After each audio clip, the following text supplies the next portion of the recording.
మీకు ఎప్పుడూ కూడా వెంకటాచల క్షేత్ర దర్శనానికి అవకాశం వస్తే నేను రానన్న మాట అనవద్దు. రానంటారేమో అన్న అనుమానం ఉంటే వెంకటాచలం రమ్మని అడగవద్దు. ఎందుకో తెలుసా అండి? నాకు తెలుసు చాలా మంది. మొన్ననే కదా వెళ్ళొచ్చాం, ఎందుకులేండి తిరుపతి అన్న వాళ్ళకి ఆయన దర్శనం ఇవ్వలేదు, కొండ మీదకి రానివ్వలేదు.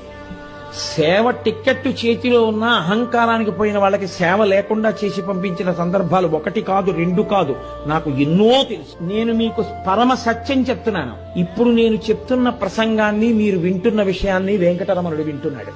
మీరు మనసులో స్మరించిన దాన్ని కూడా ఆయన తెలుసుకుంటాడు. మీకు ఎప్పుడూ కూడా వెంకటాచల క్షేత్ర దర్శనానికి అవకాశం వస్తే నేను రానన్న మాట అనవద్దు.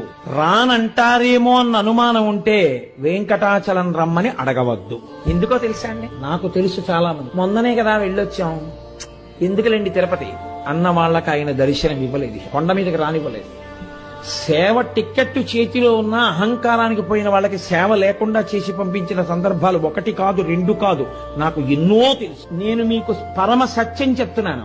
ఇప్పుడు నేను చెప్తున్న ప్రసంగాన్ని మీరు వింటున్న విషయాన్ని వెంకటరమణుడు వింటున్నాడు. మీరు మనసులో స్మరించిన దాన్ని కూడా ఆయన తెలుసుకుంటాడు.